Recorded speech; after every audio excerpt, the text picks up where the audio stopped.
Amazing grace, how sweet the sound that saved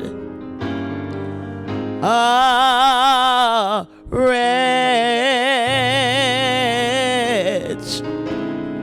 like me.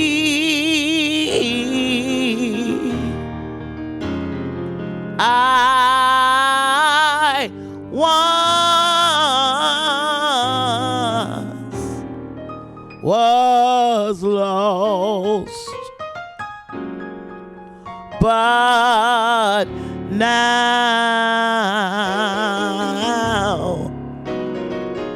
I'm found. I was blind, but now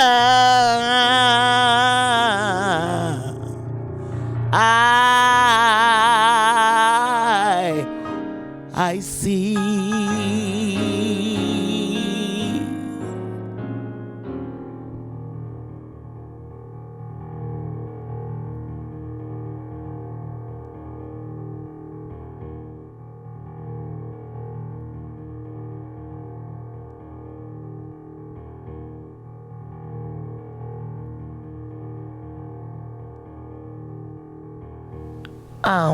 My name is Brenda Ivy Robertson.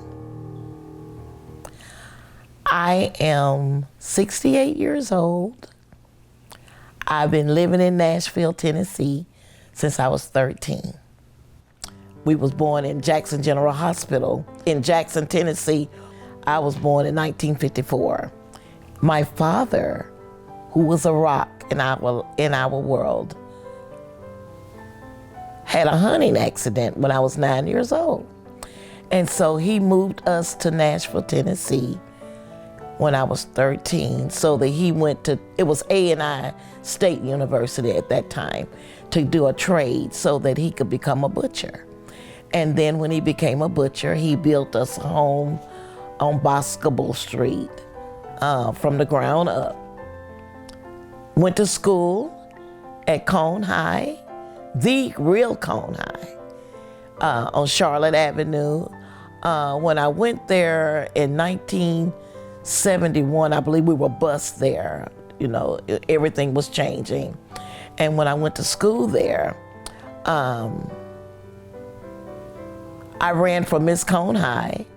Well, of course, the kids, they elected me to run for Miss Cone High. I got first runner-up, and also I won the talent show. So that's how my love for singing became a part of my life. And then I was a member of Noah's Ark Primitive Baptist Church on 32nd Avenue.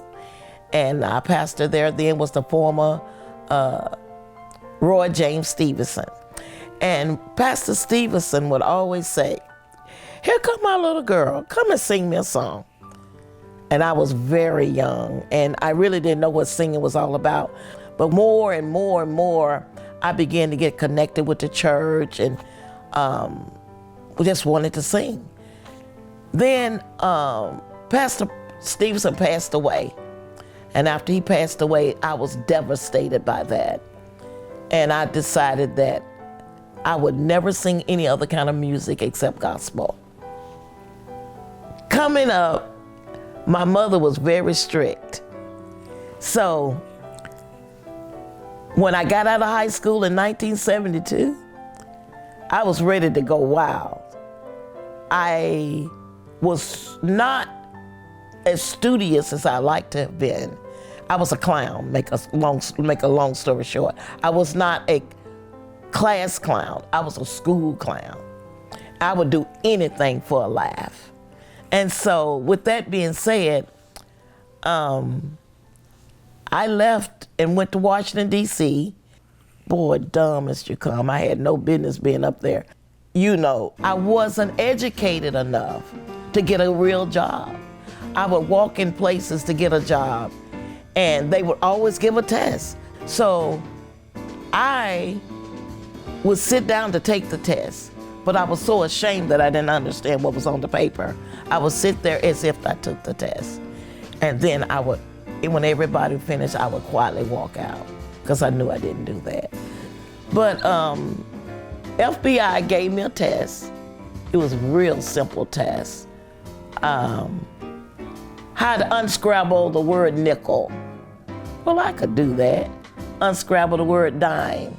And it was a couple more things that they had me to do like that. So, worked for the FBI and started out as a file clerk, of course. And then I ended up as a fingerprint analyst. So, where I worked for the FBI, but on weekends, we found a way. We moved all of our furniture out of our apartment. So we had just room enough to holler, scream, and dance. I wanted to be wild. And I just wanted to let go and be wild and not have restrictions and discipline. So I just became a party animal. I would walk up and down the street with my little hot pants on. My mother would have killed me if she'd known I was doing that. But I had my little hot pants on. I would go to the club at night. And one night, the police said, he stopped. He said, ma'am, what is your destination? Well, because I was an animal, party animal, didn't learn anything much in school, loved to laugh, I didn't even know what destination meant. I was so embarrassed. I have heard of a land on a far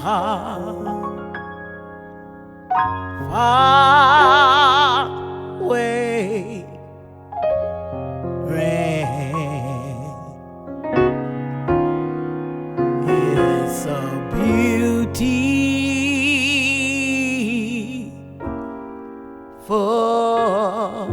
home of the soul.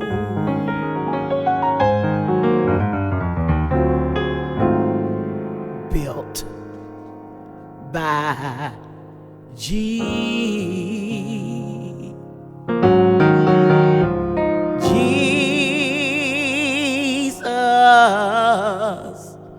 on a high. 1979, I come back here. As you can tell, I show you my shoes. I love wearing fancy, foxy things. But I didn't have the skill to get a real job to purchase them. But I would get credit cards, everything, just buy everything. I had all these fancy clothes, everything. My mother even said, you need to stop worshiping clothes. But I thought if clothes, dressing sharp, being fabulous like that, just, you know, I would get a husband. That's what I was in seek of. I thought I'd get me a husband if I'm sharp all the time. Well, I was recommended by another friend of mine to file bankruptcy. So I went downtown and I found me a lawyer. His name was Robert Smith. I came in his office, told him I wanted to file bankruptcy. I had a sheer blouse on like this, like you could see through it, a blouse like this. And I thought I was looking good. I had my little black bra on to match the blouse. He said to me, Brenda, you are a very unhappy woman. He said, you standing out like this.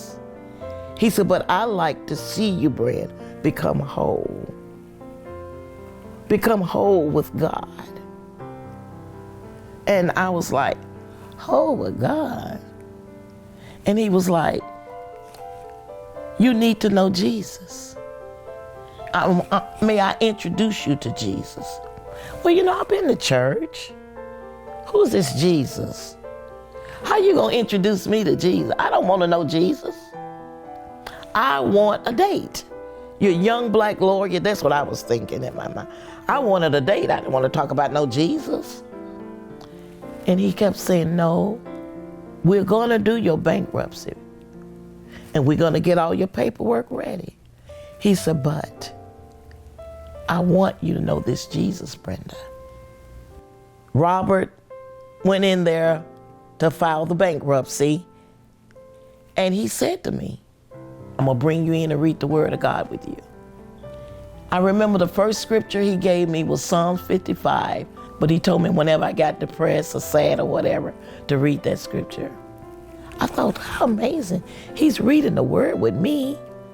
And I would cry, and as the transformation began to come in my life, I was just different. I just cried, and I said, oh, you know, I figured out that I really needed this Jesus, but I didn't know how to know him like he knew him. One day, after he had been talking to me and begging me to come to Jesus, read God's word and everything, I went outside on Lishi Avenue to go to somewhere, catch the bus. I believe I was 29 years old. Still sing gospel music at church, didn't know Jesus. But listen, I never looked up. I looked up. Oh my God, the burst of beauty of the trees and the leaves, it was amazing. It scared me. And that's where my true walk began. I have never reached perfection.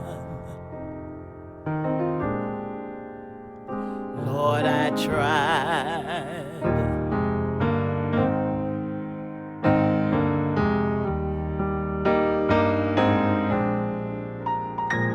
I am never reached perfection. Lord, I tried. 1986. I met my high school sweetheart again. I had not seen him in 18 years. The guy that I liked in school, I never would have told him because my mother would have cut my tongue out. Then October 1988, I got married. And that's when I lost track of life and me wanting to be a great wife and doing all the things that you should do to live.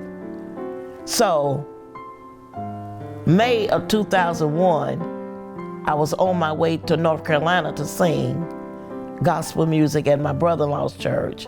On the way there, my family was in a van, and my family had to stop every 15 minutes or so for me to urinate. I was very sick, but we made it there. Everybody was frustrated.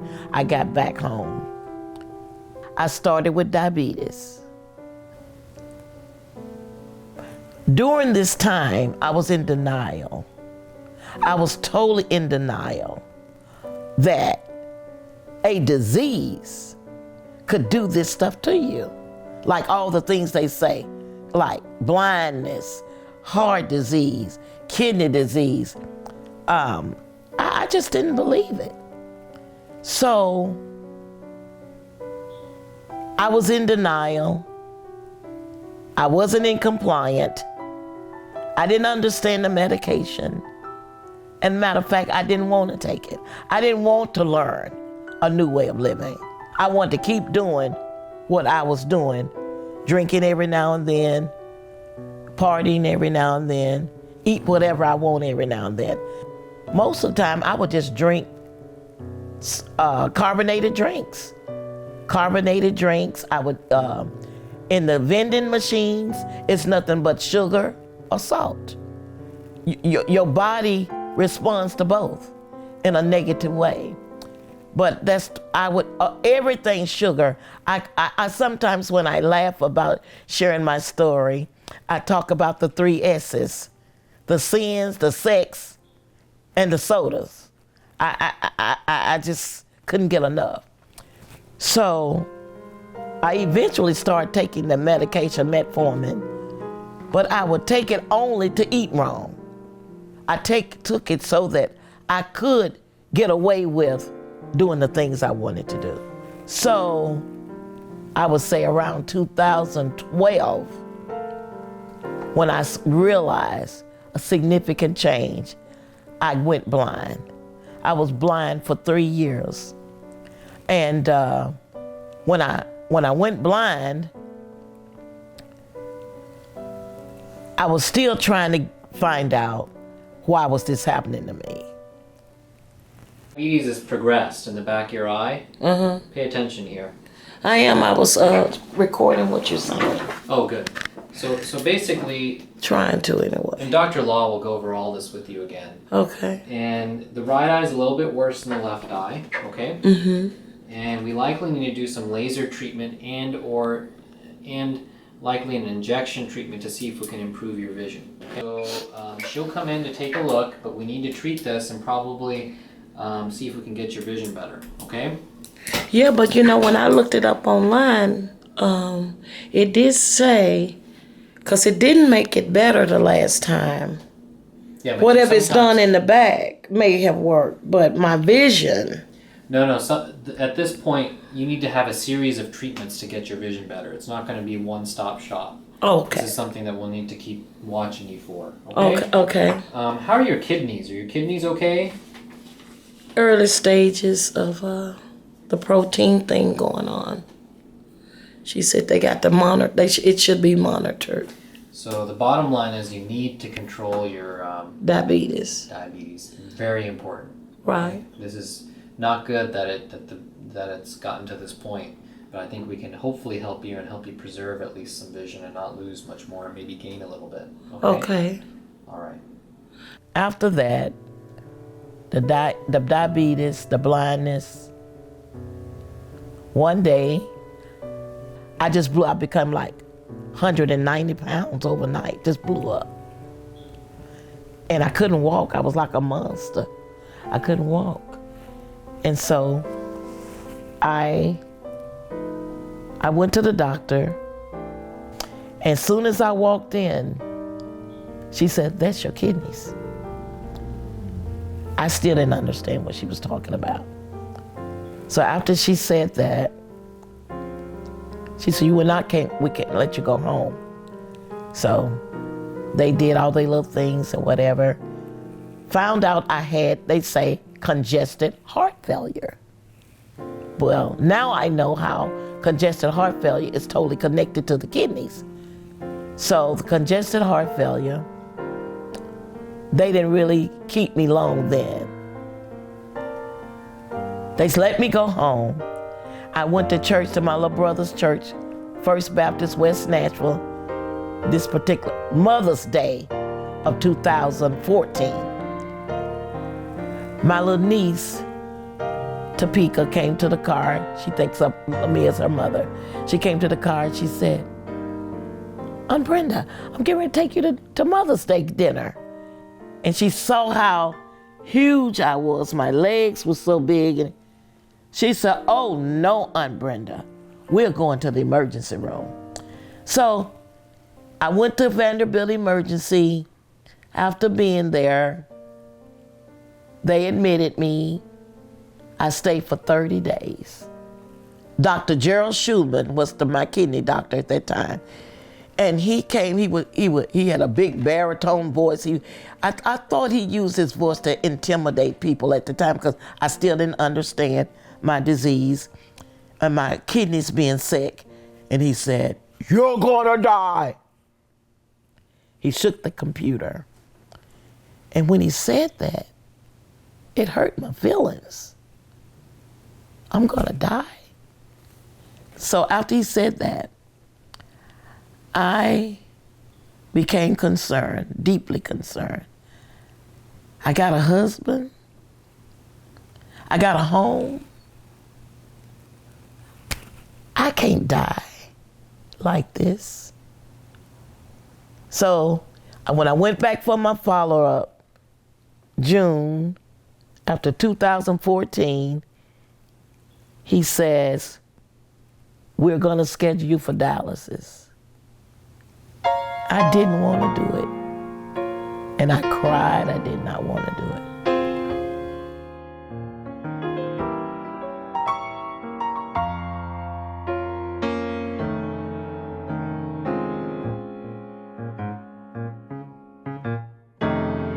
Satan, we gonna tear your kingdom down. Satan, we gonna tear your kingdom down. You've been building your kingdom all over this land. Satan, we gonna tear your kingdom down. So I just went back to dialysis. I go inside.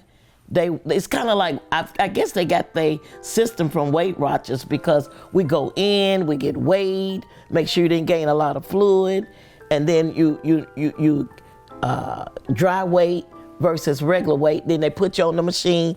I have to be there for 4 hours. I've been going now for 8 years. When you get ready for dialysis, you have to go in what they call, get a mapping of your veins. They did a mapping where they're going to insert devices in you. And once they insert the device in you, it's supposed to help you to have your dialysis treatment. Well, this one never worked.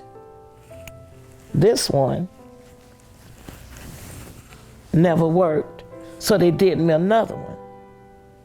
They went all the way up under my arm, and they said that this particular one, every 3 months, would get clotted, blood clot.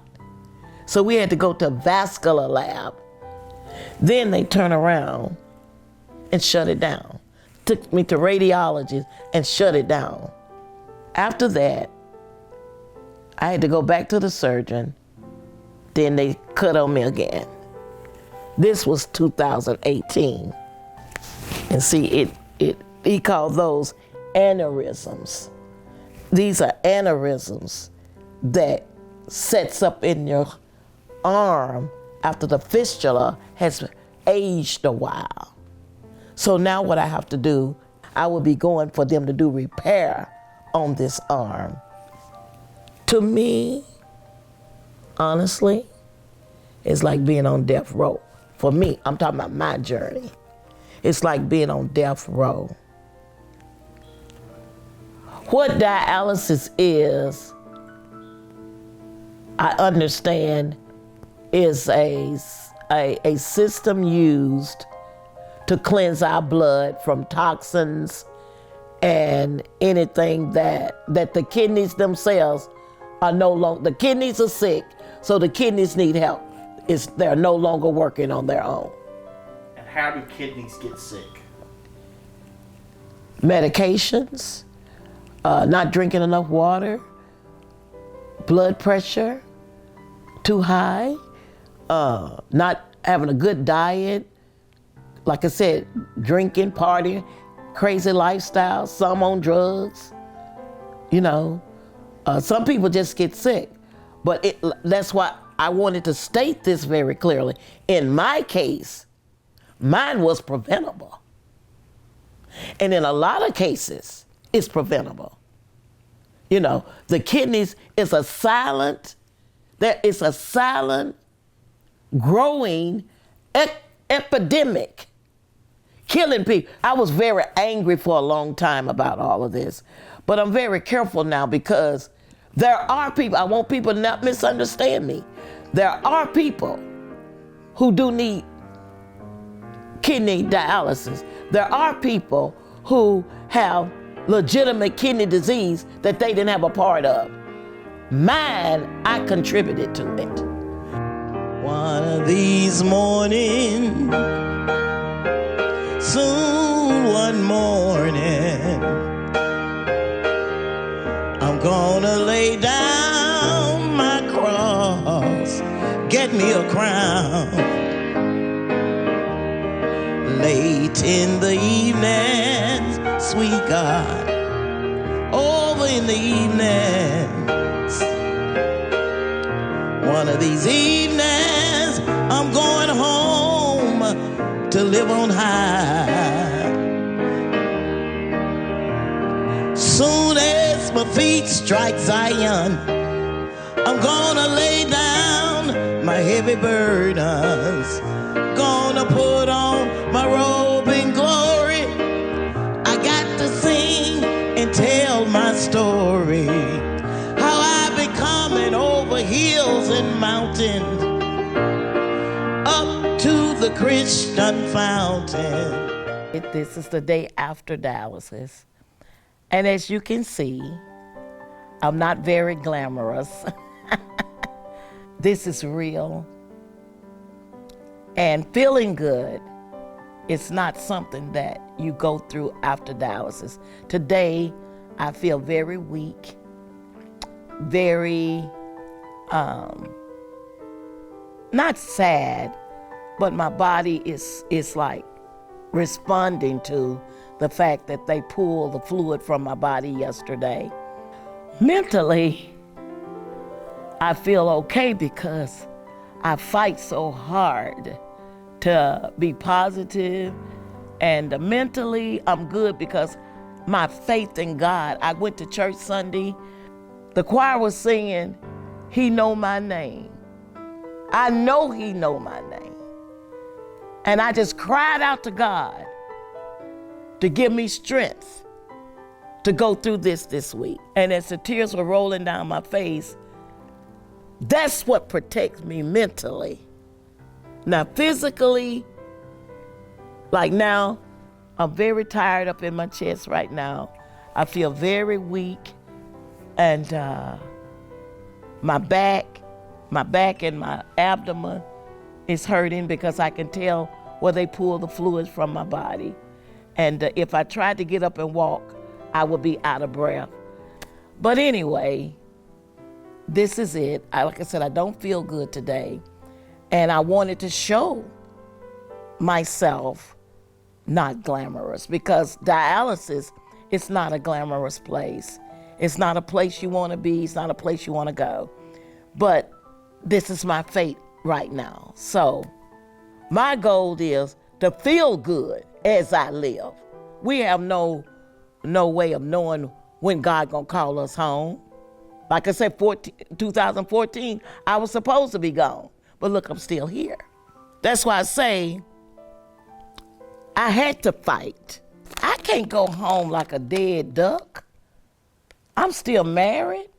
I have to take care of my husband.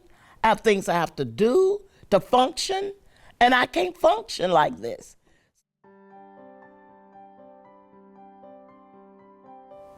Dean of Music, Miss Beverly Keel, wonderful lady, invited me in as a gift to share my voice with her team.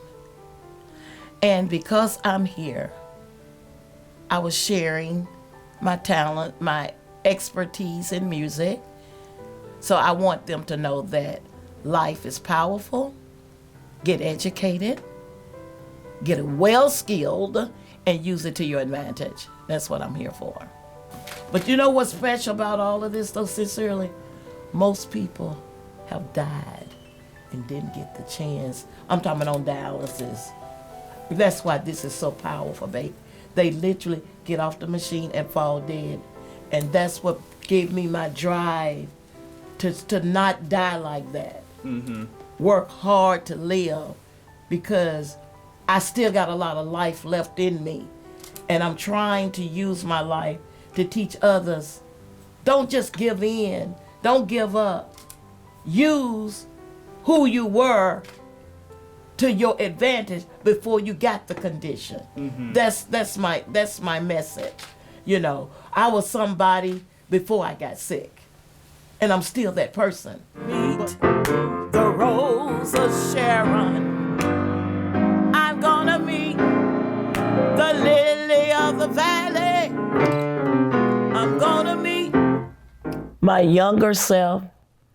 I would really say this, and I mean it from the depths of my soul. Learn about God. Know that He is real. Learn about Him. Get the Bible, read it. Take it on His flesh like they tell us to. I was 62 years old, still trying to struggle, figure out why I'm addictive and all this. 62 years old. 1 Thessalonians, the 4th chapter. And I read that and I said, well, Lord, why nobody never told me? I've been struggling all these years. That, first of all, people don't read the Bible. 2, they don't know how to spell Thessalonian. And 3, they don't know where to find it in the Bible. And if they did read it, they probably wouldn't do it. So I beg people, God is real. He saved me so I could do this interview. I was supposed to be dead in 2014. The doctor himself, who told me I was going to die, he died July 2016. So you see, life is real. What we do to ourselves in a young age will come back. It'll come back full circle. Only God knows what I go through from day to day. I feel like I'm on death row, but I'm gonna live till God says it's over. Young people, love yourself. That's what I didn't know how to do. Love yourself and love God above all else.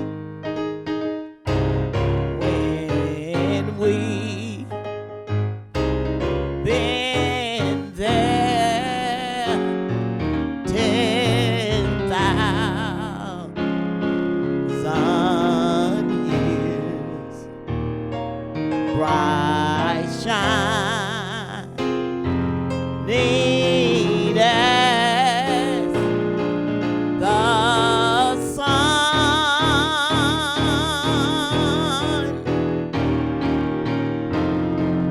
We know less days to sing God's praise. The hour I first believed.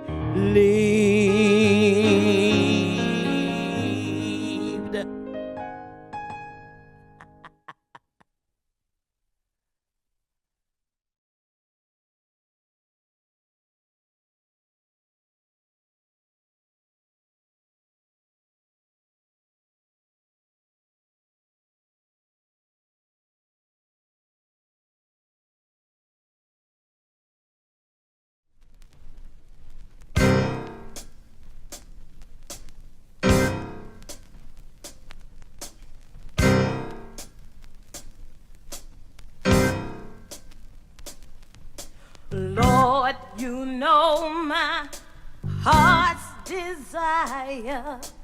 Help me to succeed.